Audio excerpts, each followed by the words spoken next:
அன்பின் தோழமைகளுக்கு இறையருள் நிறைக.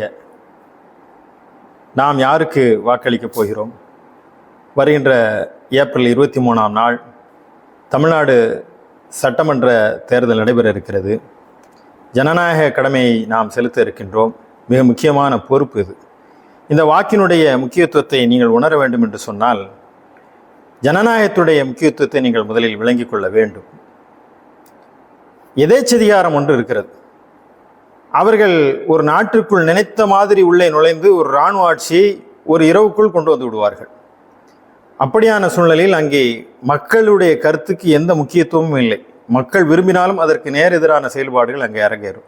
இது எதேச்சதிகார நாடுகள் இன்றைக்கு உலகத்தில் பல இடங்களில் இருக்கின்றன. அதே போல மன்னராட்சி, அவருடைய மன்னர், அங்கே வாக்குக்கு இடமே இல்லை. அவருடைய மகனாக பிறந்தால் மட்டுமே அடுத்து மன்னர், இளவரசர், அவருடைய இந்த குடும்பங்கள் மட்டும்தான். அதுவும் அங்கே நாடாளுமன்றமோ மக்களுடைய கருத்து கேட்போ எதுவுமே இல்லை. அவங்க நினைத்த மாத்திரத்தில் அவங்களை அறிவித்து அதை நடைமுறைப்படுத்தி விடுவார்கள். அப்போ எதேச்சதிகாரம் ஒரு மிகப்பெரிய ஒரு ஆபத்து, மன்னராட்சி அதை போன்ற ஒரு ஆபத்து. மூன்றாவது ஒரு வாய்ப்பு ஜனநாயகம். இந்த எதேச்சதிகாரத்திலிருந்து இறைவன் நம்மை காப்பாற்றி, மன்னராட்சியிலிருந்து நம்மை காப்பாற்றி ஒரு மக்களாட்சி தத்துவத்திற்கு கீழே வாழக்கூடிய ஒரு வாய்ப்பை நமக்கு வழங்கி இருக்கிறார் என்று சொன்னால், இந்த வாக்கு நம்முடைய ஆட்சியாளரை நாம் தேர்ந்தெடுக்க இருக்கின்றோம்.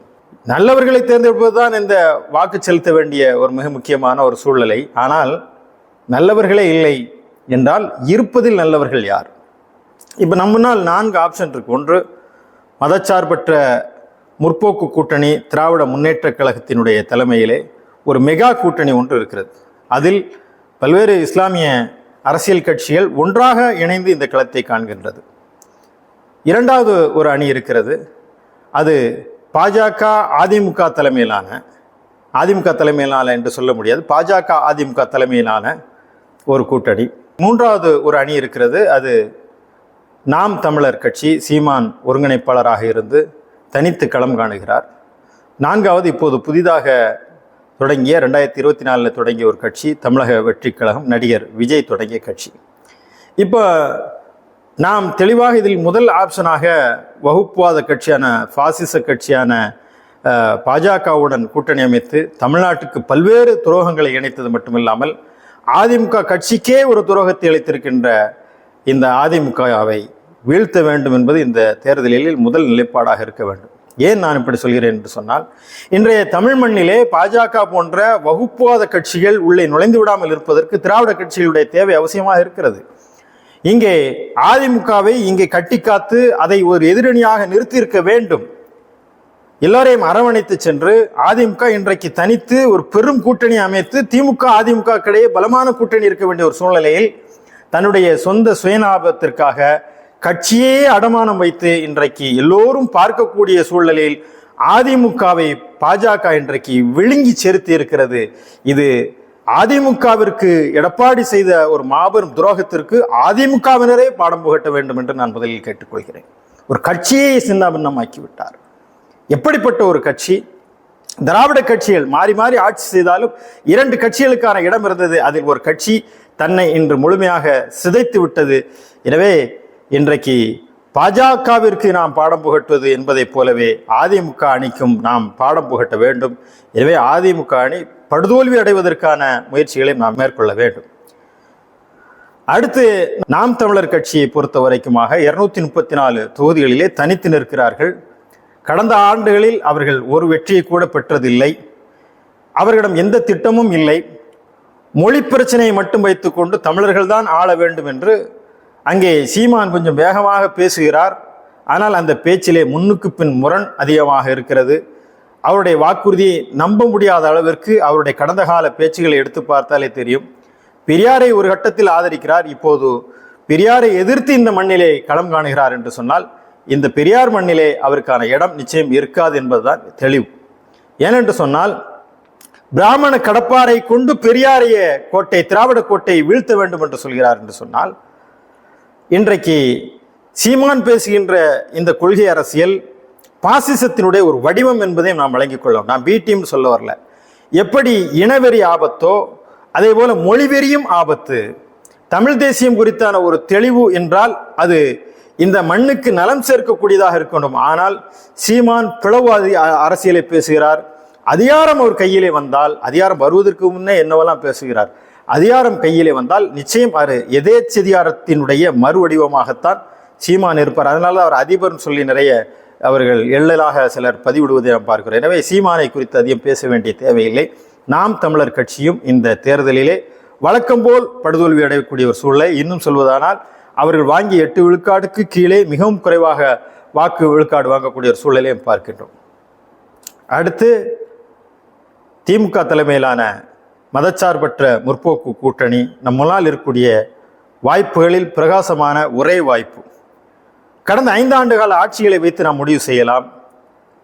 தமிழ்நாட்டுடைய நலனுக்காக, மாநில சுயாட்சிக்காக அவர்கள் பல்வேறு கட்டங்களிலே துணிந்து பேராண்மையுடன் என்ற அந்த சூழலையும் நாம் பார்க்கலாம். நான் திமுகவுக்கு வக்காலத்து வாங்கி பேசுவதல்ல, இந்த உண்மையை யதார்த்தத்தை நீங்கள் விளங்கிக் கொள்ள வேண்டும். ஆளுநர் ரவி மூலமாக என்னென்ன பாடுபடுத்தினார்கள் இந்த தமிழ் மண்ணினுடைய மாநில சுயாட்சிக்காக, அதையெல்லாம் எதிர்த்து நின்று இன்றைக்கு தொகுதி மறுவரையறை வரைக்குமாக துணிந்து இன்றைக்கு பாஜகவை களத்தில் எதிர்த்து நின்று அரசியல் செய்யக்கூடிய ஒரே இயக்கம் திமுக தான்.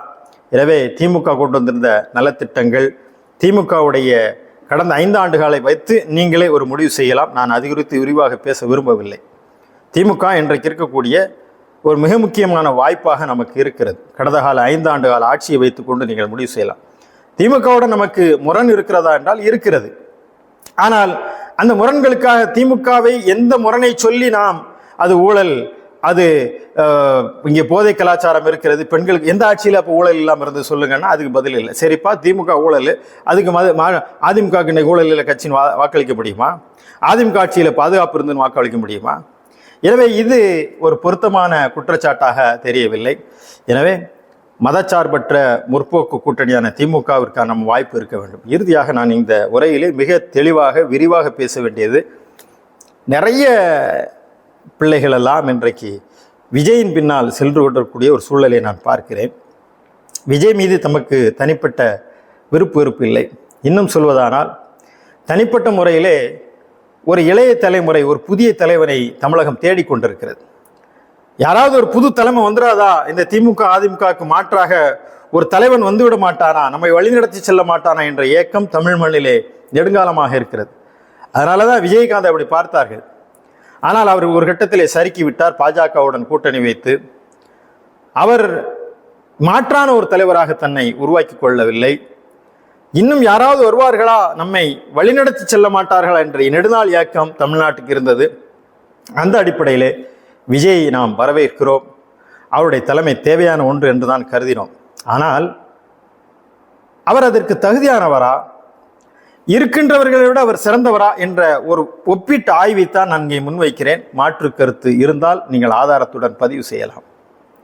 இதை ஒவ்வொன்றையும் நீங்கள் சிந்தித்து சீர்தூக்கி பாருங்கள். விஜய் வேண்டாம், விஜய் தமிழ்நாட்டிற்கு ஆள்வதற்கு தகுதி இல்லாதவர் என்பதற்கான நான் பார்க்கின்ற காரணங்களை நான் சொல்கின்றேன். முதலில் தலைவருக்கான தகுதி விஜய்க்கு இல்லை. அவர் நடிகர், டான்ஸ் ஆடுவார், வசனம் பேசுவார், திரையில் அவர் இருக்கிறாரே தவிர என்னுடைய தலைவரை நான் எப்படி தேர்ந்தெடுப்பேன்னா அவருடைய கடந்த கால அரசியல் அனுபவங்களை பார்க்கிறேன், அவருடைய உரைகளை கேட்கின்றேன், ஒரு கொள்கை மீது அவர் இருக்கக்கூடிய கூறிய பார்வையை பார்க்கிறேன், மக்கள் களத்தில் அவர் நிற்கிறத பார்க்கிறேன். விஜய்கிட்ட இந்த எந்த அம்சமாவது நீங்கள் பார்க்க முடியுதா? அவரை நீங்கள் நடிகன் என்பதை தாண்டி அவருக்கு என்ன தகுதி இருக்கிறது என்பதை யாராவது ஒரு ஆள் ஆதாரமாக சொல்லுங்க. அவர்கிட்ட என்ன தகுதி இருக்கிறது? எந்த தகுதியுமே இல்லாத ஒரு நடிகர் என்ற ஒற்றை தகுதியை மட்டும் வைத்துக்கொண்டு இங்கே விஜயை விரும்பக்கூடிய எல்லாருமே ஒன்றே ஒன்று தான். தயவு செய்து நீங்கள் புரிந்து கொள்ள வேண்டும். அவரை எனக்கு பிடிக்கும், அதனால நான் அவருக்கு ஆட்சியை கொடுக்குறோம். உங்களுக்கு பிடிச்சா, பிரகாஷ்ராஜ் ரொம்ப அருமையாக சொன்னார், பிடிச்சா விசில் அடித்து ரசிச்சுட்டு போங்க. உங்கள் காசுல நாங்கள் வாழ்கிறோம், எங்கள் காசுல நீங்கள் வாழல. உங்கள் நேரத்தை கொடுக்குறீங்க, தேட்டருக்கு நீங்கள் பணம் கொடுக்குறீங்க, உங்களால் தான் நாங்கள் இருக்கிறோம். இந்த புகழை நாங்கள் தக்க வைத்துக்கொண்டு படத்தை நடித்து உங்களை சந்தோஷப்படுத்தணுமே தவிர உங்களை ஆள நினைப்பது நீங்கள் எங்கள் மீது வைத்திருக்கின்ற அன்பிற்கு நாங்கள் செய்கின்ற துரோகம் என்று சொன்னார். அந்த அடிப்படையில் விஜய் நாடாளுவதற்கான தகுதி எந்த தகுதியுமே இல்லை என்பதுதான் எங்களுடைய பார்வை. ஏதாவது 1-2 தகுதி இருந்தால் அவர் கடந்த கால அவருடைய வாழ்வு அனுபவங்களை வைத்து இந்த தகுதி இருக்கிறது என்று சொல்லி பாருங்க. அவருடைய திரைப்படத்தில் கூட பாருங்க, இந்த மாதிரியான கொள்கை தெளிவுள்ள வசனங்கள், அரசியல் கூர்மையான வசனங்கள் ஏதாவது அவருடைய படத்தில் தெளிவுகள் இருக்கா? அவருடைய அந்த கேரக்டரில் இருக்கா? விளையாட்டுத்தனமான ஒரு ஹீரோயிசம் அது. அதனால் விஜய்க்கு தலைவருக்கான எந்த தகுதியும் இல்லை என்பதை நீங்கள் புரிந்து கொள்ள வேண்டும். எந்த மக்கள் பிரச்சனையாவது அவர் பேசியிருக்காரா? அது எனக்கு ஒன்று நீங்கள் பட்டியலிடுங்க. எனக்கு தெரிஞ்சு மக்கள் பிரச்சனை பேசியவர் அல்ல. களத்தில் என்றாவது நின்றிருக்கிறாரா? களத்தில் சுனாமி போன்ற, கொரோனா போன்ற, சென்னை பெருவெள்ளம் போன்ற, நிலநடுக்கம் போன்ற எத்தனை கடந்த காலங்களில் பிரச்சனைகள் இருந்தது. இது எந்த களத்திலேயாவது மக்களோடு மக்களாக நின்றுக்கிறாரா? அடுத்து ஒரு தலைவன் என்பவர் எளிதில் அணுகக்கூடியவனாக இருப்பார். நீங்கள் விஜயெல்லாம் எளிதில் நீங்கள் அணுகி ஒரு விஷயத்தை பேசிட முடியுமா? எனவே தலைவருக்கான தகுதி என்ற பட்டியலை நீங்கள் எடுத்து பாருங்கள். அதில் ஒவ்வொன்றாக பொருத்தி பாருங்கள். விஜய் எதிலும் அவர். எனவே விஜய்க்கு தலைவருக்கான தகுதி இல்லை. நீங்கள் திரையில் ஒருவர் நல்லா நடிக்கிறார் என்பதற்காக அவருக்கு ஓட்டு போட்டு நீங்கள் தவறான ஒரு தேர்வை நீங்கள் முன்வைத்து விடாதீர்கள். இரண்டாவது என்னென்னா, விஜய்கிட்ட கொள்கை தெளிவில்லை. சரி, இவ்வளோ நாள் இல்லை, இப்போ கட்சி ஆரம்பிச்சிட்டார். அவர் சொல்கிறார் பெரியார், அம்பேத்கர், காமராஜர், வேலுநாச்சியார், அஞ்சலை அம்மா இவங்க தான் எங்களுடைய கொள்கை முன்னோடிகள்ன்றார். இந்த தேர்தல் பரப்புரையாகட்டும் அல்லது கட்சி ஆரம்பித்து இத்தனை ஆண்டுகளில் எங்காவது அவர் இந்த கொள்கைகளை பேசியிருக்காரா? இன்றைக்கு விஜய்க்கு வாக்களிக்கக்கூடியவர்கள் ஒரே ஒரு தகுதியத்தை கேட்குறேன். அஞ்சலம்மாவுடைய கொள்கை என்ன சொல்லுங்க. வேலுநாச்சியாருடைய கொள்கை என்ன? அந்த கொள்கையை தமிழ்நாட்டில் எந்த கொள்கையை நீங்கள் அடாப்ட் பண்ண போறீங்க? அஞ்சலம்மாவோட எந்த கொள்கை உங்களை கவர்ந்து எது உங்களை வழிநடத்தி செல்கிறது? அப்போ இவர் கொள்கை தலைவர்களை அறிவிச்சிருக்காரு. அந்த கொள்கையை மக்கள் மத்தியில் எடுத்து செல்வதுதான் ஒரு கட்சி. இன்றைக்கு சமத்துவம், சமநீதி, திராவிட மாடல் பேசுகிறார் என்று சொன்னால் நீதி கட்சியிலிருந்து அது கொள்கையை மக்கள் மத்தியிலே நகம் நகமாக நகர்த்தி செல்கிறது. கட்டம் கட்டமாக, வார்டு வார்டாக, ஒவ்வொரு கூட்டம் கூட்டமாக, ஒவ்வொரு எழுத்தாக, முரசொலியாகட்டும், ஒவ்வொரு பத்திரிகையிலையும், அது வகுப்புவாத கட்சியாக கூட இருக்கட்டும், மக்களை பிளவுபடுத்தக்கூடிய வெறி கொண்ட பாசிச பாஜக தன்னுடைய கொள்கையை மக்கள் மத்தியில் எடுத்து சொல்லுது. அது பொய்யான பரப்புரையை மேற்கொள்ளுது. அவர்களுடைய இந்த தீய கொள்கையை கொண்டு வருவதற்கு அவரிடம் ஒரு திட்டம் வைத்திருக்கிறார்கள், தொடர் உழைப்பு செய்கிறார்கள். ஆனால் விஜயிடம் கொள்கை தலைவர்களே அவரே பேசவில்லை, அவருடைய தொண்டர்களும் பேசவில்லை. இப்போது வேட்பாளராக நிற்கக்கூடிய, களத்தில் இருக்கக்கூடிய 233 வேட்பாளர்களையும் பார்க்கிறேன், அவர்களும் பேசவில்லை. 234 விஜய் 2 இடத்துல நிற்கிறார், ஒரு இடத்துல தள்ளுபடியாது, அது ஒரு விஷயம். அப்போ இவர் எங்கேயுமே கொள்கையை பேசுவதில்லை, யாருமே கொள்கையை பேசுவதில்லை. அப்போ ஒரு கொள்கையே இல்லாமல் என்னங்க ஒரு கட்சி? அப்போ இவரிடம் கொள்கை தெளிவில்லை. முதல்ல கொள்கையை நீங்கள் டிசைன் பண்ணிவிட்டு அந்த கொள்கையை மக்கள் மத்தியில் எடுத்து சொல்லி இந்த கொள்கைக்காக வாக்கு போடுங்கன்னு சொல்லுங்கள். நாங்கள் விஜய்க்கு வாக்கு போடுவதற்கு தயாராக இருக்கோம். அந்த கொள்கை எங்களுக்கு பிடிச்சிருக்கு, இந்த கொள்கை உயர்தரமான ஒரு கொள்கை என்று. எனவே அவருடைய கொள்கையை போய் கூகுளில் போய் சர்ச் பண்ணி பார்த்தோன்னா சமூக நீதி, மதச்சார்பின்மை, சமத்துவம், இதை பற்றி எங்கேயாவது பேசியிருக்காராங்கிறத தயவுசெய்து நீங்கள் என்னிடம் சொல்லலாம். அடுத்து மூன்றாவதாக, மக்களுக்கான எந்த திட்டமும் அவர்கிட்ட இல்லை. ஒரு பிளான் இருக்கா அவர்கிட்ட? ஒரு மைக்ரோ லெவல் பிளான். நம்ம அதை எதிர்பார்க்குற ஒரு புதிய தலைமுறை வருது. அவர் இலவசம் வேண்டாம், இலவசங்களை கொடுத்து நீங்கள் ஏமாத்தாதீங்க. அவர் முதல் உரையில் சொல்கிறாரு, மக்களுக்கு மீன் பிடிக்கும் கொடுக்கும், மீன் பிடிக்கிற வரைக்கும் அவர்களுக்கு தூண்டிலையும் கொடுப்போம், மீனையும் கொடுப்போம்லாம் பேசுகிறாரு. ஆனால் அந்த தெளிவு இல்லையே. எது வரைக்கும் இலவசம் கொடுப்போம்? திமுகவை நீங்கள் சாடுறீங்க, 1000 ரூபா கொடுக்குறாங்கன்ட்டு. அவர் 1000 கொடுக்காரா? எடப்பாடி நான் 2000 கொடுக்குறாரா? நான் 2500 கொடுக்குறேன். ஒரே குட்டையில் ஊறிய மட்டைகள். இதற்காக உங்களை தேர்ந்தெடுக்கிறோம். எந்த ஒரு மாற்றும் இல்லை. மாற்று அரசியலை முன்னெடுப்பீர்கள், புதிய திட்டங்களை நீங்கள் வைப்பீர்கள். மக்களுக்கான எளிமையான விஜயகாந்த் இருந்த அந்த ஒரு சின்ன விசன் கூட உங்கள்கிட்ட இல்லை. அவர் வீடு தேடி ரேஷன் சொன்னார். அந்த மாதிரி ஏதாவது ஒரு விஷயம், ஒரே ஒரு விஷயம், மக்களை சும்மா அண்ணன் திட்டம், தாய்மாமன் திட்டம், ஆனால் அதை தாலிக்கு தாங்க மக்களை இன்னும் நீங்கள் இலவசத்திற்கு பின்னால் அவர்களை ஓட விட்டு வழக்கமான அரசியல் பாதையிலே நீங்கள் செல்ல விரும்புகின்ற மக்களுக்கான எந்த கொள்கை திட்டமும் இல்லை, மக்களுக்கான வாழ்வியல் திட்டமும் இல்லை. தமிழ்நாட்டை உயர்த்துவதற்கான எந்த திட்டமும் இல்லை. மதுவிலக்கை குறித்து நாங்கள் ஆட்சிக்கு வந்தால் மதுவிலக்கு இருக்கும், அதற்கு மாற்றாக அந்த மதுவினால் வரக்கூடிய வருமானத்தை கொண்டு அரசு நடக்கிறது. நாங்கள் எப்படி அரசு நடத்த போகிறோம்? வைக்க முடியுமா உங்களால்? இல்லை. எனவே அங்கே கொள்கை தெளிவும் இல்லை, மக்கள் நல திட்டமும் இல்லை. அடுத்து நான்காவதாக தனிநபர் தான். அங்கே அவரே சொல்றாரு, திருமங்கலம் விஜய், அங்க விஜய், இங்கே விஜய், கடைசி பெரம்பூர் விஜய், திருச்சி கிழக்கு விஜய், விஜய் தான். இதுதான் இந்த கொள்கைங்க. முகம், இந்த முகம்தான். ஒவ்வொரு வீட்லையும் விஜய் இருக்காருங்க.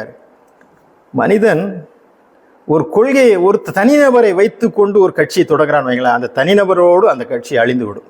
ஆனால் அவருக்கு பிறகு என்ன, அவர் தனிநபரை முன்னிறுத்தினால் விஜய் விஜய் விஜய் என்றால் விஜய் போயிட்டாருப்பா, அதுக்கப்புறம் இவ்வளவு நாள் உழைச்சு ஒரு ஆட்சியை கொடுத்துட்டோம், அதற்கப்புறம் என்ன? எனவே தனிநபரிடம் நீங்கள் ஆட்சியை கொடுத்தால், தனிநபரிடம் நீங்கள் முன்னுரிமை கொடுத்தால், கட்சி இருக்கிறது என்றால் அதுக்கு கொள்கை இருக்கணும், அதான் சொல்றேன், சித்தாந்தம் இருக்கணும், அதை வழிநடத்தக்கூடிய ஒரு பெரும் படை இருக்க வேண்டும்.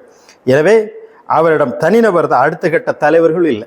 புசியானந்த தலைவர் தமிழ்நாட்டு முதலமைச்சராக நம்ம கற்பனை பண்ணி பார்க்க முடியுமா? ஆதவ அர்ஜுனாவை நம்ம தமிழ்நாட்டு முதலமைச்சராக கற்பனை பண்ணி பார்க்க முடியுமா? எந்த விதமான தகுதியும் இல்லை. விஜய்க்கு எந்த அளவு தகுதி இல்லை, அதை போலவே தகுதியற்றவர்கள் தான் அடுத்த கட்ட தலைவர்களாக இருக்கிறார்கள்.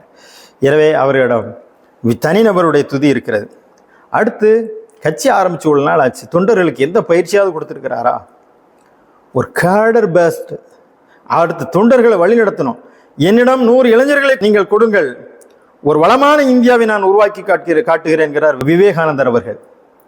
100 இளைஞர்கள் இருந்தால் போதும். தெளிவான கொள்கை திட்டமுள்ள இளைஞர்களை வைத்து எவ்வளவு சாதிக்கலாம், எவ்வளவு ஆற்றல்களை பெருக்கிக் கொள்ளலாம், தமிழ்நாட்டுடைய வளத்தை எப்படி பெருக்கிக் கொள்ளலாம்.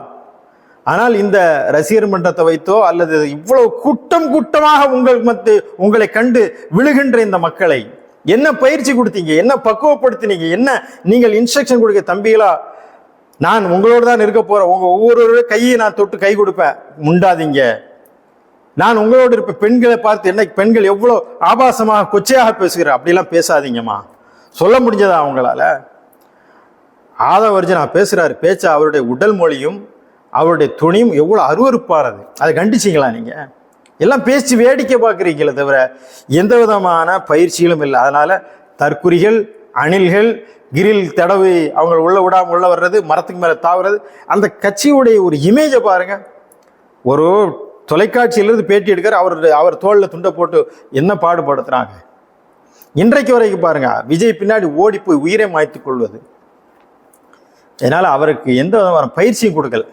இன்றைக்கு விஜய் ரசிகர்களாக எங்களுக்கு எந்த பயிற்சி கொடுத்தாரு, அல்லது தாவேக்கா தொண்டர்களாக எனக்கு கட்சி குறித்து இந்த ஒரு பயிற்சி கிடைச்சது சொல்லுங்க. எவ்வளவு பெரிய பயிற்சி கொடுத்திருக்கிறாங்க.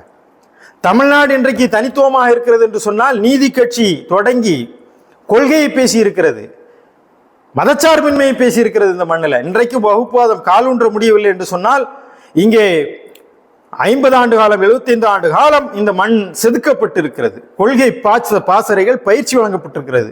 திராவிடமும் ஆரியமும் குறித்து இங்கே பேசப்பட்டிருக்கிறது. அவ்வளவு பயிற்சி. அந்த ஒவ்வொரு தொண்டனுக்கும் அந்த சிந்தனை தெளிவு இருக்கிறது. இன்றைக்கு விடுதலை சிறுத்தைகளாகட்டும், அவருடைய கட்சிக்கு ஒரு கொள்கை இருக்கு, அது கடைமட்ட தொண்டன் வரைக்குவா அந்த தலைவன் போய் சேர்க்கிறார். சீமான் தவறோ சரியோ அந்த கொள்கை என்ன என்பதை அவர் சொல்றாரு, அதை மக்களை பயிற்றுவிக்கிறார்.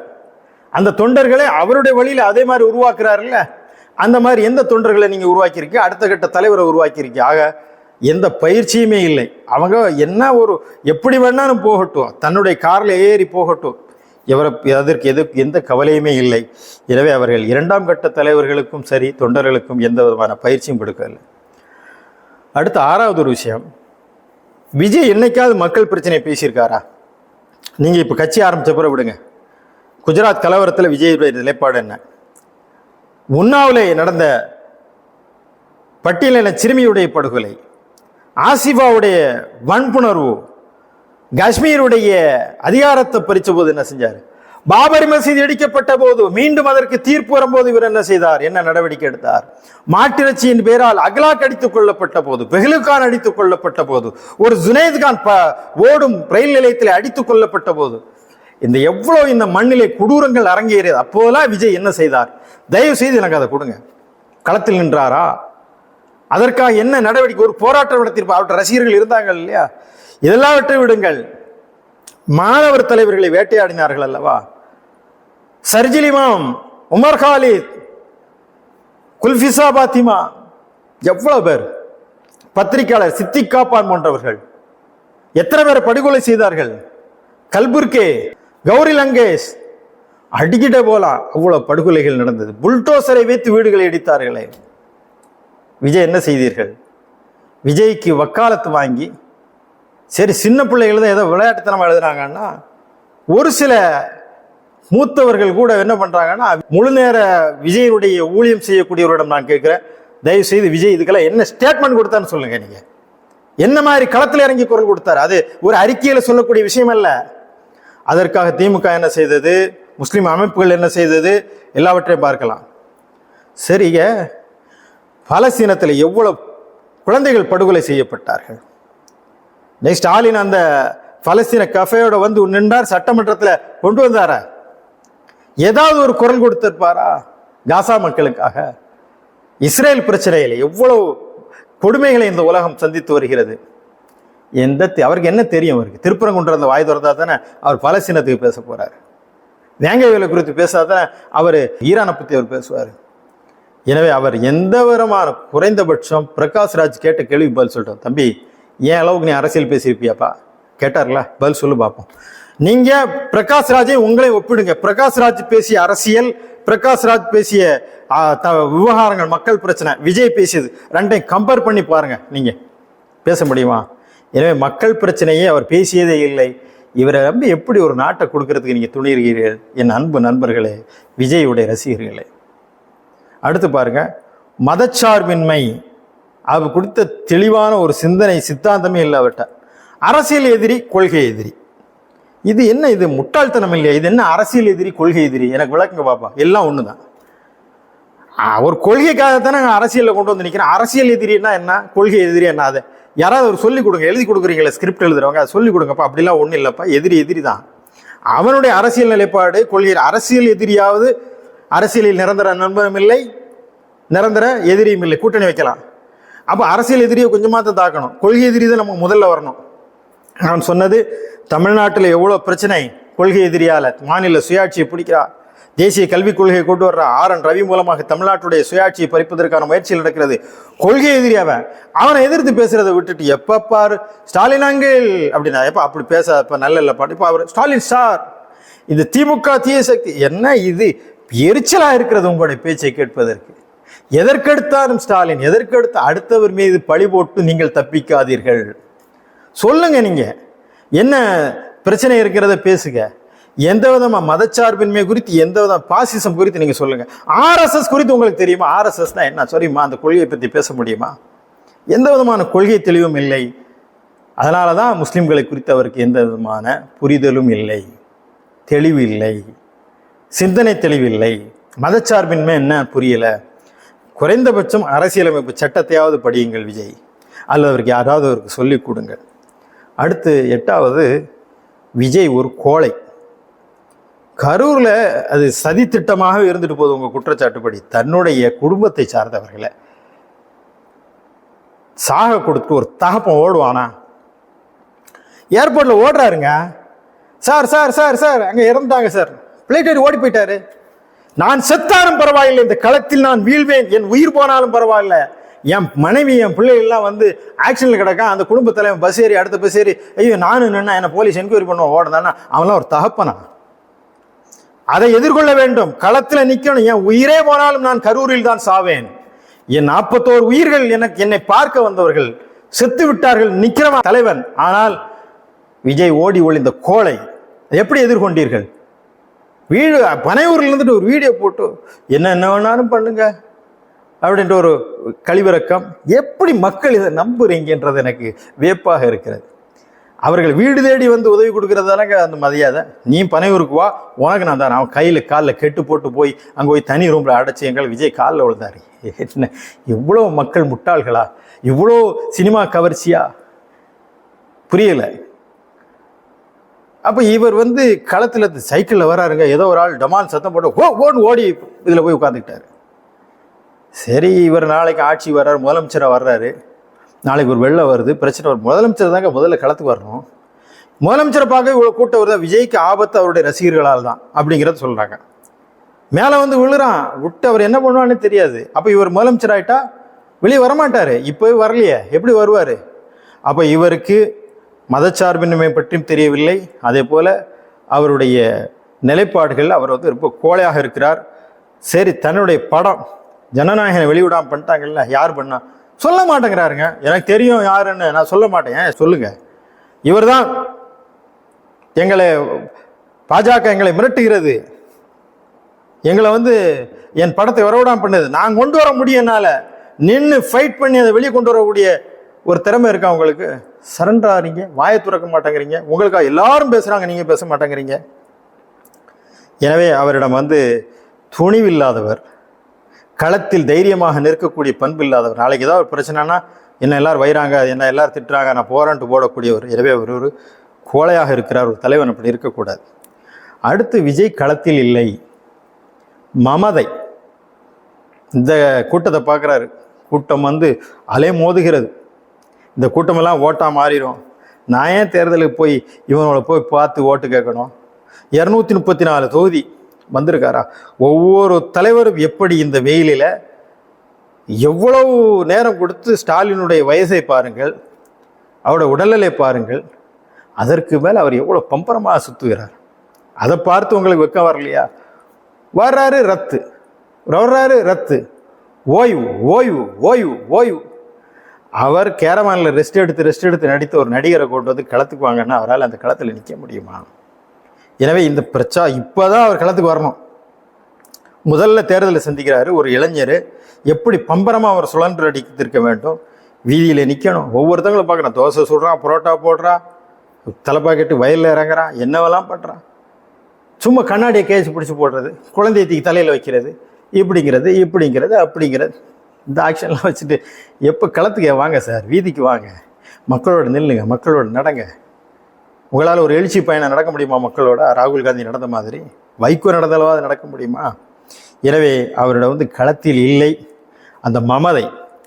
நம்மளை ஜெயிக்க வச்சுருவாங்க, நான் ஏன் மக்களை போய் சந்திக்கணும்? தன்னை வாக்களிக்கூடிய தன் தொகுதியில் உள்ள மக்களை கூட சந்திப்பதற்கு அவர் தயாராக இல்லை. ஆனால் அவர் சொல்ல, நான் உங்களை மாதம் சந்திப்பேன் வைக்க. மக்கள் களத்திலே இல்லையே, நீங்கள் கடந்த காலத்திலே இல்லை, இப்போதும் இல்லையே. எனவே அவர் களத்தில் இல்லை. அடுத்து தனிநபர் ஒழுக்கம் ரொம்ப முக்கியம். ஏன் இதை பேசுகிறோன்னா, ஒரு பொது வாழ்க்கைக்கு ஒருவர் வந்து விட்டால் அவருடைய குடும்ப வாழ்க்கையை சேர்த்த பார்க்கப்படும். பில் கிளின்டன் விஷயம் என்ன ஆச்சு? இன்றைக்கு ஒரு தலைவன் மீது குற்றச்சாட்டு வருகிறது என்று சொன்னால், தலைவன் தன்னை விட தூய்மையானவனாக வாய்மையானவனாக இருக்க வேண்டும் என்று. உங்கள் குடும்பத்தில் எவ்வளோ பிரச்சனைகள் இருக்கிறது? மனைவி உங்கள் மீது குற்றச்சாட்டுகிறார்களே, உங்களில் சிறந்தவர் யார் தெரியுமா? உங்கள் குடும்பத்தில் சிறந்தவர் தான். உங்கள் குடும்பத்துக்கே நீங்கள் சிறந்தவர் இல்லை. தாய் தகப்பருடைய பிரச்சனைகள் அது வேற. இப்போ மனைவியே வந்து குற்றம் சாட்டு, இதுக்கும் திமுக காரணம் என்று சொன்னால், ஒழுங்காக தன் மனைவியிடம் கூட பிரச்சனை இருக்குது, அதற்கும் வெளியே உள்ளவர்கள் காரணம் என்று சொன்னால் அது எவ்வளோ மோசமான ஒரு செயல்பாடு. எனவே அவர் தனிநபருடைய குடும்ப வாழ்க்கையில் தோல்வியுற்றவர். எனவே அவர் எப்படி குடும்ப வாழ்க்கையில் தோல்வியுற்றது மட்டுமல்ல, என்ன குற்றச்சாட்டு சொல்கிறார்களோ அந்த நடிகையோட கூட்டு பொது வாழ்க்கைக்கு போது வர்ற என்னை எவன் கேட்க முடியும்? நான் யாரோடு வேண்டுமானாலும் போவேன், எப்படி வேணாலும் போவேன் என்ற அந்த திமிர், அந்த மமதை. அதனால் அந்த குடும்பத்துடைய அந்த பெண்களுடைய மனநிலை எப்படி இருக்கும்? என் குடும்ப வாழ்க்கையை பற்றி அவள் ஒருத்து இல்லைன்னு சொல்கிறீங்க, எது ஒருத்து இல்லை? எனவே அவர் தன்னுடைய குடும்பத்துக்கு நேர்மையாக இல்லாதவர், குடும்பத்தை வைத்து தன் மனைவிக்கு நேர்மை செய்ய இயலாதவரா? அந்த ஒரு தகுதியின்மை போதாதா? எனவே அவருடைய குடும்பத்திலும் அவர் தோல்வியுற்றவர். அடுத்து பொது வாழ்க்கையில் அவருக்கு அனுபவம் இல்லை. ரசிகர்கள் மன்றங்கள் இருந்தது, எத்தனை ரசிகர்கள் மன்றங்கள், நற்பணி மன்றங்களாக இவ்வளோ செயல்பாடுகள் இருந்தது. எனவே பொது வாழ்க்கையில் அவர் எங்கேயாவது எந்த நிகழ்விலாவது எந்த களத்திலாவது அவர் மக்களோடு நின்றிருக்கிறாரா? ஈழப் போராட்டங்கள் போன்ற பல போராட்டங்களில் அங்கேயும் போய் சினிமா வசனங்கள் பேசிட்டு வந்தவர் தான் ஒரே ஒரு கூட்டத்தில். எனவே நீண்ட ஒரு உரையாக இது சென்று கொண்டிருக்கிறது. சுருக்கமாக சொல்ல, பொது வாழ்க்கையில் அவருக்கு அனுபவம் இல்லை. அடுத்து திறமை இல்லை. தலைவனுக்கான திறமை என்ன தெரியுமா? ஸ்டாலினை பார்த்து படிச்சுக்கிறேங்க. 22 கூட்டணி தன் கைக்குள்ளே வச்சார் பாருங்க. ஒரு ஆள் வெளியே போகாமல் மற்ற எல்லாரையும் உள்ளே கொண்டு வந்து அந்த தகுதி, அந்த திறமை உங்கள்கிட்ட இருக்கா? ஆனால் என்ன சொன்னார்? ஆட்சி அதிகாரத்தில் பங்கு தர நம்மளை தேடி சில பேர் வரலாம் இல்லையா, அவங்கள நாம் கண்ணியப்படுத்தணும் இல்லையான்னு ஒருத்த வரல. அதற்கான எந்த தகுதியுமே இல்லை. அதற்கு அந்த அரசியல் பக்குவம் வேணும் இல்லை, அந்த திறமை வேணும் இல்லை. காங்கிரஸ் எப்படி உள்ளே கொண்டு வரணும், விசிகா எப்படி உள்ளே கொண்டு வரணும், அடுத்தடுத்த இஸ்லாமிய அமைப்புகள் எப்படி கொண்டு வரணும், யார் மூலமாக பேசணும். 2ஆம் கட்ட தலைவர்கள் விளையாட்டுத்தனமாக இருந்து கொண்டு நீங்கள் யாரை வச்சு நீங்கள் இதை நடத்துவீங்க? ஆனால் விஜயுடைய முதல் தோல்வி, அவரை நம்பி கூட்டணி அமைப்பதற்கு தமிழ்நாட்டில் எந்த கட்சியுமே இல்லை என்பது விஜயுடைய முதல் தோல்வி. கூட்டணி அமைக்கிறதுலே தோத்துட்டாருங்க அவர். யார்கிட்டையுமே அவர் போக முடியலை. கடைசியில் பாஜகவுடைய கூட்டணி வருமாங்கிற பேசுகிற அளவுக்கு உங்கள் கொள்கை எதிரியோடு போய் இணைஞ்சிருவீங்களோங்கிற அளவுக்கு பேசக்கூடிய அளவுக்கு நீங்கள் அதற்கான திறமை இல்லாதவராக இருந்தார். கூட்டணி அமைப்புகளை படுதோல்வி கண்டவர். இருக்கிற 1-2 நபர்களை அந்த கட்சியிலேருந்து பிரிஞ்சவங்க, வேறு வழி இல்லாத 2-3 பேரை சேர்த்துக்கிட்டு அவருடைய வேட்பாளர்கள் எல்லாம் பாருங்கள், பலருக்கு கிரிமினல் குற்றச்சாட்டு உள்ளவர்கள். அடுத்து தலித் முஸ்லீம்கள் குறித்த அவருடைய பார்வை தெளிவில்லாத ஒரு பார்வை. அவருடைய சினிமா மூலமாக பார்க்கலாம், ஜனநாயகன் படம் வரைக்குமாக ஒரு நோன்பு கஞ்சி குடிச்சிட்டு எல்லா தலைவர்களும் செய்கிறாங்க, இஃப்தார் நடத்துகிறாங்க. மாற்றா நீங்கள் வருவீங்க, நீங்களும் அதே இஃப்தாருக்கு வர்றீங்க. என்ன ஒரு ஸ்டெப்பு தொழுகையில் ஒரு ஸ்டெப் போடுறீங்க. இதனால் முஸ்லீம் சமுதாயத்தோட நெருங்கிட முடியுமா? சரி, பாளையங்கோட்டையில் பேசுகிறீங்களா, இங்கே அவரை மாதிரி வரணும் இவரை மாதிரி வரணும்னு. காகிதம் இல்லத்தை பற்றி உங்களால் அவருடைய மண்ணில் பேச முடிஞ்சுதா? அதெல்லாம் வரலாறு தெரிந்தவங்க பேசியிருப்பாங்க. உங்களுக்கு வரலாறும் தெரியாது, முஸ்லீம்களை குறித்த புரிதலும் இல்லை. விடுதலை போராட்டத்தில் முஸ்லீம்களோட பங்குகளை குறித்து வேலுநாச்சியாரை பேசக்கூடியவர்கள். நீங்கள் அந்த வேலுநாச்சியார் யாரிடம் போய் சென்று பேசினார்? அந்த ஹைதர் அலியை குறித்து உங்களுக்கு தெரியுமா? பேசியிருக்கணும் இல்லையா? திப்பு சுல்தானை குறித்து உங்களால் பேச முடியுமா? வரலாறும் தெரியல, முஸ்லீம்களுடைய சூழ்நிலைகளும் தெரியவில்லை. முஸ்லீம்கள்லாம் பேசுகிறாங்க, விஜய் எங்களுக்கு முஸ்லீம் சிறைவாசிகள் குறித்த அவருடைய நிலைப்பாடை சொல்லுங்கள். கடந்த காலத்தில் என்ன பேசியிருக்காரு, என்ன செய்ய போகிறாரு? எனவே அவரிடம் முஸ்லீம்கள் குறித்த, தலித்கள் குறித்த எந்த பார்வையுமே இல்லை, அக்கறையும் இல்லை. எல்லாரையும் போல் கோயிலில் போய் ஒரு பரிவட்டம் கட்டுறது, முட்டிக்கால் போட்டு சர்ச்சில் போகிறது, தொழுகையத்து முடிஞ்சு போச்சு. நோம்பு கஞ்சி தொப்பி போட்டோம். சார், இதெல்லாம் மாற்றணுங்கிறதுக்காக ஒரு மாற்றுக்காக கொண்டு வரோம். மக்கள் பிரச்சனைகள் இல்லைங்க. நீங்கள் எங்களோட தொழணும், தொப்பி ஓடணும், கஞ்சி குடிக்கணும்லாம் நாங்கள் எதிர்பார்க்கல. அதுவல்ல, எங்களோடு நிற்பது எங்களை அடிக்கும் போது அந்த பிரச்சனைக்கு குரல் கொடுக்கக்கூடிய ஒரு தலைவரை நாங்கள் தேடிக்கொண்டிருக்கிறோம். எனவே தலித் முஸ்லிம்கள் குறித்த ஒரு பார்வையவரிடம் இல்லை. அடுத்து ஆளுமை பண்பு, அது அவர்கிட்ட இல்லை. என்ன ஆளுமை பண்புனா, வாசிப்பு திறன், பேச்சு திறன். ஒன்றை எழுதி வச்சுட்டு தேடமாட்டார், நின்று தான் போகுது, அங்கே நீங்கள் நடக்கிறாரு, தண்ணியை குடிக்கிறாரு. ஒரு கேபபிளான, அது எல்லாருமே பேச்சாளர்களாக இருக்கணும்னு அவசியம் இல்லை. ஆனால் ஏதாவது ஒரு ஆளுமை பண்பு வேணுமில்ல. கூட்டத்தை கட்டுப்படுத்தக்கூடிய, வசீகரிக்கக்கூடிய அந்த ஆளுமை பண்பு. இவ்வளோ பெரிய க்ரௌட் இருக்குது, அதை கண்ட்ரோல் பண்ணக்கூடிய ஒரு தலைவர் மேடையில் ஏறி நின்னாலும் அவ்வளோ சவுண்ட் இருக்கும்போது அப்படி ஏறி நின்று ஒரு பார்வை பார்த்தாலும் அந்த கூட்டம் கட்டு கிடக்குதில்லை, மிலிட்ரி மாதிரி. அந்த மாதிரி ஒரு கேபபிள் ஆளுமை திறன், வாசிப்பு, மற்ற திறன். டான்ஸ் ஆடுவதை வைத்துக்கொண்டு நீங்கள் என்ன செய்ய முடியும்? எனவே விஜய் குறித்து நாம் சொன்னது, தலைவருக்கான தகுதி இல்லை, மக்கள் பிரச்சனையை பேசலை, களத்தில் இல்லை, அவர் எளிதில் அணியக்கூடியவர் இல்லை. எனவே விஜய் தலைவருக்கான தகுதி இல்லாதவர், கொள்கை தெளிவில்லை அவரிடம், மக்களுக்கான எந்த திட்டமும் தாவேக்காவிடம் இல்லை, தனிநபருடைய துதி மட்டும்தான் இருக்கிறது. அடுத்த கட்ட தலைவர்களோ அதற்கான வழிகாட்டுதல்களோ இல்லை. தொண்டர்களுக்கு கொள்கை ரீதியான பயிற்சியோ வழிகாட்டுதல்களோ இல்லவே இல்லை. மக்கள் பிரச்சனையை ஒரு காலம் அவர் பேசியதில்லை. மதச்சார்பினை குறித்து, சித்தாந்தம் குறித்து அவரிடம் இருக்கக்கூடிய தெளிவின்மை, அவர் பின்வாங்கக்கூடிய ஒரு கோழையாக இருக்கிறார். களத்தில் இல்லை, மமதை கொண்டு அலைகிறார். தனிநபருடைய ஒழுக்கம், தன் குடும்பத்திலே அவர் தோல்வியுற்றவர், பொது வாழ்க்கையிலே அனுபவம் இல்லாதவர், திறமை இல்லாதவர், தலித் முஸ்லீம் குறித்த பார்வை இல்லாதவர், ஆளுமை பண்பு இல்லாதவர். இவ்வளோ சொல்லியிருக்கிறேன். இதெல்லாம் நீங்கள் வெறுப்பு இல்லாமல் பாருங்கள். எனவே விஜய் நம்முடைய நம்பிக்கையெல்லாம் தகர்த்து விட்டார் என்ற ஒரு வருத்தம் இருக்கிறது எனக்கு. ஒரு நல்ல தலைவராக வருவார், மக்களை இந்த புதிய ஒரு மாற்றாக தமிழ்நாட்டை உருவெடுப்பார் என்ற அந்த நம்பிக்கையை தகர்த்து விட்டார். ஒரு வகையில் விஜயுடைய வெற்றி என்பது தமிழ்நாடுடைய வீழ்ச்சிக்கு வழிவகுக்கும். நாளைக்கு விஜய் ஆட்சி அமைத்து அவர் முதலமைச்சர் ஆகிறார்னா என்ன நடக்கும் என்பதை கற்பனை செய்து கூட பார்க்க முடியவில்லை. இவ்வளோ குறைகளை வைத்து கொண்டு ஒரு தெளிவில்லாத, சிந்தனை தெளிவில்லாத ஒருவர், அவரை யார் இயக்குவார், அவர் எப்படி துணிந்து நிற்பார், அதெல்லாம் நமக்கு கவலை தருகிறது. அதே போல் மந்திரி சபை அமைத்தார்கள், அமைச்சரவை அமைத்தார்னா யாரெல்லாம் அமைச்சர்கள், அதை கற்பனை பண்ணி பார்க்க முடியவில்லை. எனவே இதையெல்லாம் நீங்கள் வைத்துவிட்டு, நீங்கள் விஜய் என்ற இந்த தாவேகா, இந்த கட்சி இந்த தமிழ்நாட்டிற்கு தேவையில்லாத ஒன்று, அது வேறொரு புதிய முயற்சி வந்தால் அதற்கு வரவேற்க நாம் தயாராக இருக்கிறோம். எனவே மக்கள் நல அரசு அமைய வேண்டும். இப்போதைக்கு நம்மிடம் இருக்கக்கூடிய ஒரே வாய்ப்பு, சரியான வாய்ப்பாக திராவிட முன்னேற்றக் கழகம் தான் இருக்கிறது. எனவே மதச்சார்பற்ற திராவிட முன்னேற்றக் கழகத்தை சார்ந்த வேட்பாளர்களுக்கு உதயசூரியன் சின்னத்திலும், தோழமை கட்சிகளுக்கு அவர்கள் தாங்கியிருக்கின்ற அந்த சின்னத்திலும் வாக்களித்து இந்த திமுக அரசை மீண்டும் பெருவாரியாக வெற்றி பெறச் செய்ய வேண்டியது இன்றைய கால தேவை. ஸ்டாலின் அவர்களுடைய சொல்வதைப் போல இது தமிழ்நாட்டில் நடந்த தேர்தலானாலும் இது தமிழ்நாட்டுக்கும் டெல்லிக்கும் நடக்கக்கூடிய யுத்தம் என்பதனால் மீண்டும் சொல்கிறோம், ஸ்டாலின் தொடரட்டும், தமிழ்நாடு வெல்லட்டும்.